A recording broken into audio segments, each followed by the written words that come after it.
اور فرمایا اے عبداللہ اسے بیچ کر جس قیمت میں تم نے خریدا تھا اپنے پاس رکھ لو، منافع بیت المال میں جمع کرا دو۔ واہ! انصاف سب سے پہلے گھر سے شروع کیا اور اپنے بیٹے سے شروع کیا۔ سب سے پہلے انصاف گھر سے شروع کیا اور اپنے بیٹے سے شروع کیا۔ اللہ اکبر! کیا عظیم لوگ تھے، کیا عظیم انسان تھے، کیا ہستیاں تھیں جنہوں نے انسانیت کے لیے بہت بڑے سبق چھوڑے ہیں۔ اب ایک اور انصاف دیکھیے۔ شاہ روم کا قاصد آیا، حضرت عمر کی زوجہ نے، آپ کی بیگم نے بیت المال سے 1 درہم قرض لے کر اس کی خوشبو خریدی، اسے بوتل میں ڈال کر قاصد کے ہاتھ شاہ روم کی بیوی کے لیے تحفہ بھیج دیا۔ بادشاہ کی بیوی نے اسی بوتل کو عطر سے خالی کر کے اس میں جواہرات ڈال کر واپس حضرت عمر کی بیوی کو ہدیہ بھیج دیا۔ آپ کی بیگم کے پاس جب پہنچا تو حضرت عمر رضی اللہ تعالیٰ عنہ نے وہ تمام جواہرات نکال کر فرش پر بچھا لیے اور پوچھا یہ کیا ہے؟ تو انہوں نے سارا ماجرا بیان کیا۔ آپ نے ان تمام جواہرات کو بازار میں فروخت کر دیا، ان کی قیمت میں صرف 1 دینار بیوی کو دے کر باقی رقم ساری بیت المال میں جمع کرا دی۔ حکمرانوں، اور کتنے بڑے حکمران! 3 بر اعظم کے حکمران تھے، 3 بر اعظم، اور 3 بر اعظم کے حکمران کی صورتحال یہ ہے کہ ان کے مزاج میں اتنی بڑی احتیاط اور اتنی بڑی کیفیات کہ وہ اپنے آپ کو اس احتیاط سے لے کر چلاتے تھے۔ اب ایک وظیفہ اور ایک عمل۔ حضرت عمر رضی اللہ تعالیٰ عنہ کو قیصر روم نے ایک خط لکھا۔ روم کے بادشاہ نے، سپر پاور تھے قیصر اور کسرا، قیصر روم، کسرا ایران، سپر پاور تھے۔ خط لکھا کہ مجھے دائمی در سر سے نجات کے لیے آپ کے پاس کوئی دوا ہو تو بھیج دیں۔ آپ نے ایک ٹوپی بھیج دی۔ شاہ روم جب اس ٹوپی کو پہنتا تو درد سر ختم ہو جاتا، جب اتارتا تو درد پھر شروع ہو جاتا۔ آخر اس نے ٹوپی کو کھولا تو اس میں سے ایک کاغذ نکلا جس کاغذ پر بسم اللہ الرحمن الرحیم لکھا ہوا تھا۔ آپ بھی لکھ لیں، اور میں نے یہ عمل کئی لوگوں کو بتایا۔ صرف ایک بار لکھنا ہے اور اس کے حرف جدا رکھنے ہیں، با علیحدہ، سین علیحدہ، میم علیحدہ۔ بسم اللہ کے 19 حروف ہیں، تو میں اس کی تاثیر کو زیادہ کرنے کے لیے ایک عمل بتایا کرتا ہوں۔ با کو 19 بار لکھیں، سین کو 19 بار لکھیں، میم کو 19 بار لکھیں، پھر اس طرح الف، لام، اللہ، ہر حرف کو 19 بار لکھیں جدا جدا۔ پھر الرحمن ہے، اس کا الف علیحدہ، لام علیحدہ، اس کی را علیحدہ، میم علیحدہ، نون علیحدہ۔ الرحیم ہے، جدا جدا لکھیں، ہر حرف کو 19 بار۔ یہ چھوٹا سا نقش بنا لیں۔ دماغ کی کمزوری، یادداشت کی کمزوری، دائمی نزلہ، نظر کی کمزوری اور پرانا درد سر، کسی بھی ٹینشن، انزائٹی، اسٹریس، ذہنی دباؤ، اعصابی کھچاؤ یا کسی بیماری کی وجہ سے اگر ہے تو بہت زبردست چیز ہے اور بہت کمال چیز ہے۔ اس تعویذ کی آپ سب کو اجازت ہے اور آپ کسی کو بنا کے دے دیں، اجازت ہے۔ حضرت عمر رضی اللہ تعالیٰ عنہ کا فیضان ہے۔ ہمارے پاس تو اصحاب رسول اور آل رسول اور اولیاء صلحہ کا فیضان، ہمارے اکابر کا فیضان ہے، اور ہم سب کے سب اس کو بانٹنے والے ہیں۔ ایک انوکھی بات جو میں آپ کو عرض کروں گا، یہ تعویذ کی بات تو میں نے اجازت بھی دے دی۔ حضرت عمر رضی اللہ عنہ کے دور میں کوفہ کے گورنر حضرت سعد بن ابی وقاص کو فرمان بھیجا کہ نزلہ کی کمان میں عراق کے شہر حلوان پر ایک لشکر بھیجے اور 300 سوار دے دیے۔ مسلمانوں کو فتح ہوئی، مال غنیمت حاصل ہوا۔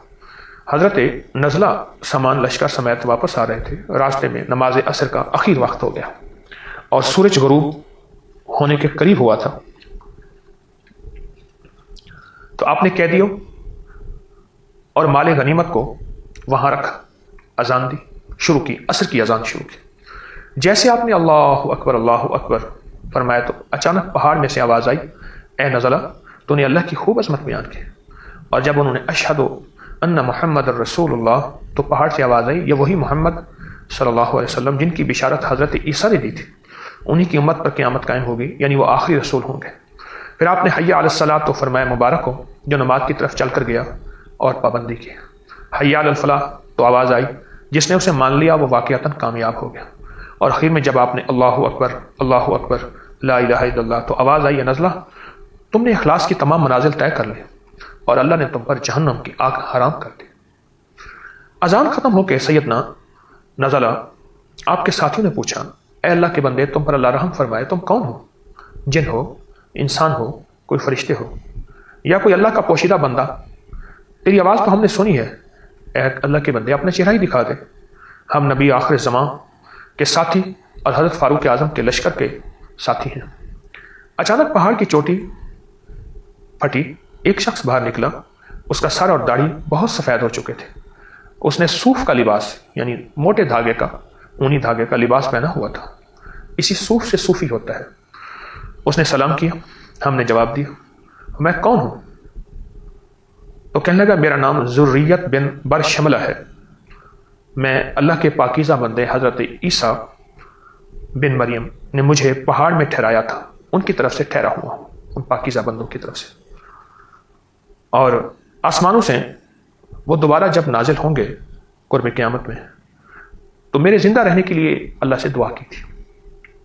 آپ لوگ حضرت امیر المومنین کو جب خدمت میں پہنچے تو انہیں میرا سلام عرض کریں اور یہ عرض کریں کہ اے عمر حکومت کو سیدھا رکھیں، لوگوں کے قریب رہیں، قیامت قریب آ گئی ہے۔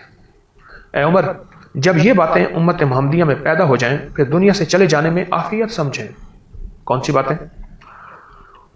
جب بے حیائی عام ہو جائے، مرد مردوں سے، عورتوں عورتوں سے۔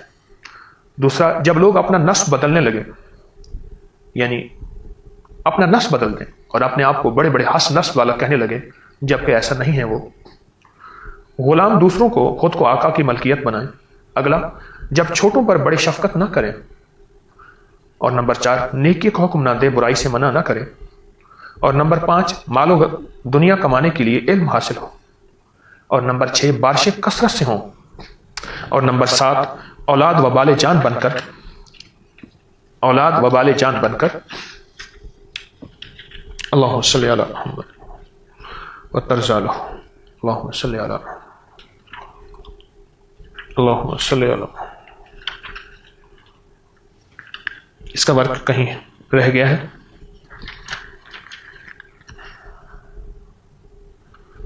اولاد وبال جان بن کر،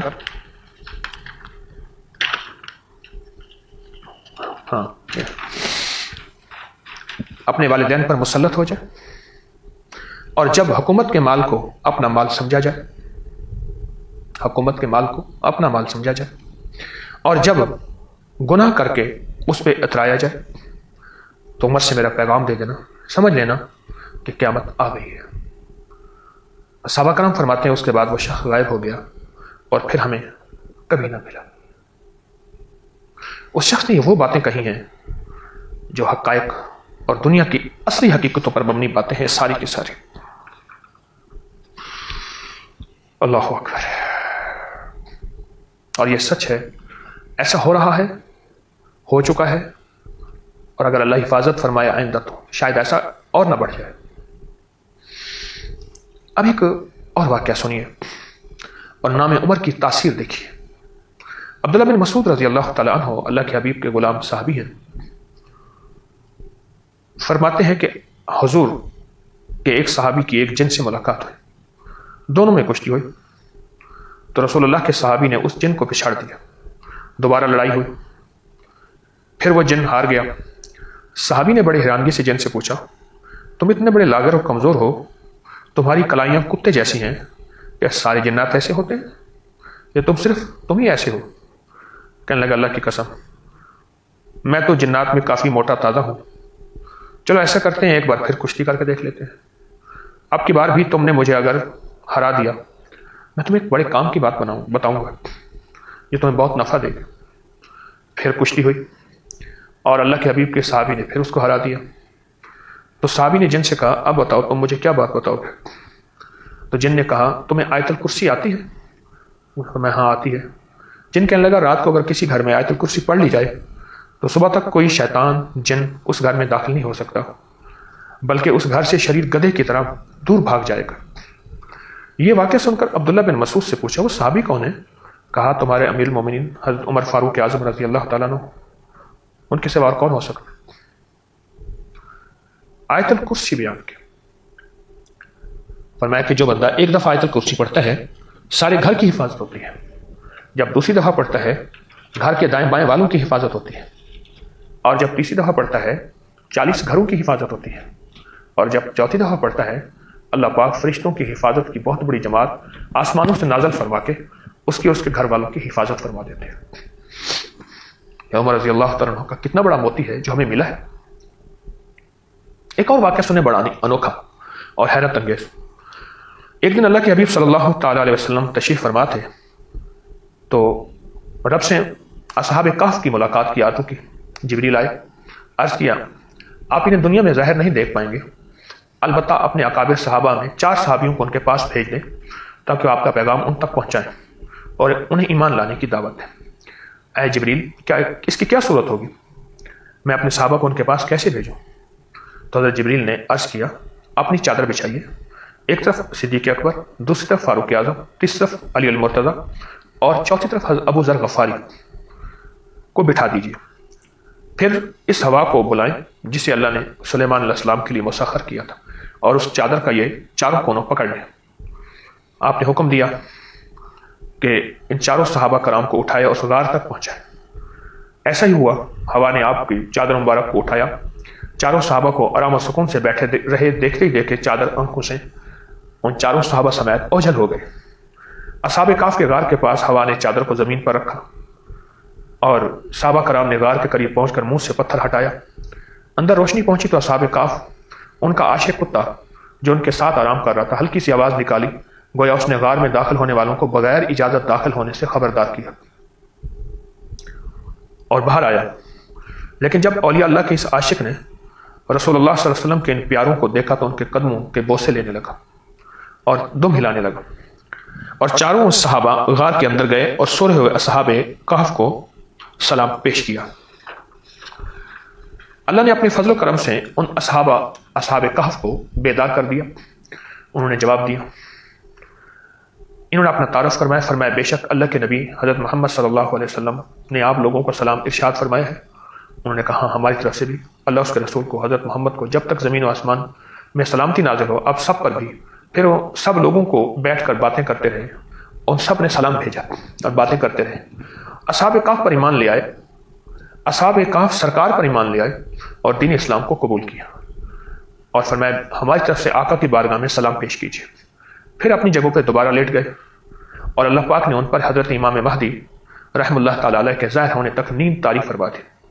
اور امام مہدی جب ظہور فرمائیں گے تو انہیں سلام کریں گے اور ایک بار پھر بیدار فرمائیں گے اور قیامت تک کے لیے سو جائیں گے. 4 صحابہ واپس اسی طرح تشریف لائے، چادر کے کونے پکڑے، ہوا کو امر ہوا اور واپس حضور کی بارگاہ میں تشریف لائے اور سارے احوال حضور کی بارگاہ میں عرض کیا. تو اللہ کے حبیب صلی اللہ تعالی علیہ وسلم نے دعا فرمائی. اللہ اکبر. اور دعا کے لیے ہاتھ اٹھایا، یا الہ العالمین میرے رشتہ داروں اور میرے دوستوں، میرے بھائیوں، میرے محبین کے مابین کبھی جدائی نہ ڈالنا. جو مجھ سے محبت کرتا ہے، میرے اہل بیت سے محبت کرتا ہے، اس کا حامی، اور جو میرے اصحاب سے محبت کرتا ہے سب کی مغفرت فرما. یہ چیز جو حضور نے میرے آقا نے فرمائی ہے، میں اس بارے میں تھوڑی سی آپ کی خدمت میں درخواست کروں گا. بہت بڑا عمل دے دیا.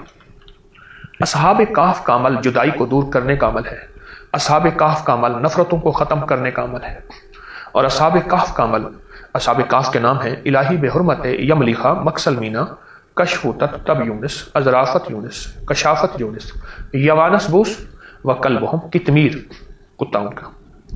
یہ نام ایسے کمال نام ہیں جو ان ناموں کو پڑھے گا، کثرت سے پڑھے گا، جدائیاں، نفرتیں، جادو کا تو آخری علاج ہے. اور میں جہاں آگ لگی ہے اس کاغذ کو لکھ کے اس میں ڈال دیں، آگ بجھ جاتی ہے. وہ آگ پیٹرول کی ہے، لکڑیوں کی ہے، کمرے کے گھر کی ہے. یہ وہ آگ دلوں کی ہے، نفرتوں کی آگ. اور مشکلات کے حصول، پریشانیوں کو دور کرنے کے لیے، نفرتوں کو ختم کرنے کے لیے، رزق میں اضافے کے لیے، وسعت کے لیے بہت کمال عمل ہے اصحاب کہف کا عمل. میں سال سے بتا رہا ہوں اور سال سے اس کو اللہ کی مخلوق کو دے رہا ہوں. آپ بھی ضرور اس کو کریں، میری طرف سے اجازت ہے. اصحاب کہف کے نام ایک تسبیح پڑھ لیا کریں صبح شام. ہر نماز کے بعد 11 بار پڑھ لیا کریں، ویسے ہی پڑھتے رہیں، کاغذ پہ لکھ کے اس کی تعویذ بنا کے گلے میں ڈال لیں، پانی میں پئیں، مختلف طریقوں سے بہت کمال چیز ہے۔ اصحاب کہف کے نام اور ان کی تاثیر۔ ایک اور واقعہ بھی سنیں اور وظیفہ بھی سنیں۔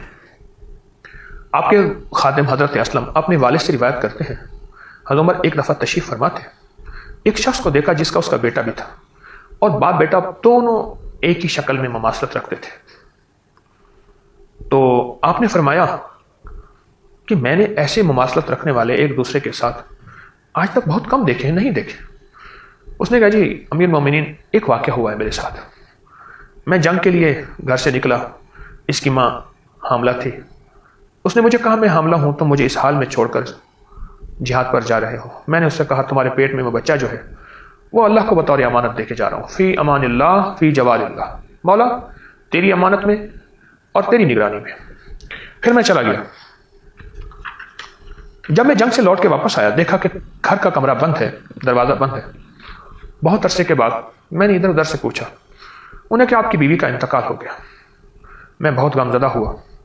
میں نے لوگوں سے پوچھتا پوچھاتا اس کی قبر بقیع کے قبرستان میں گیا۔ اللہ اکبر۔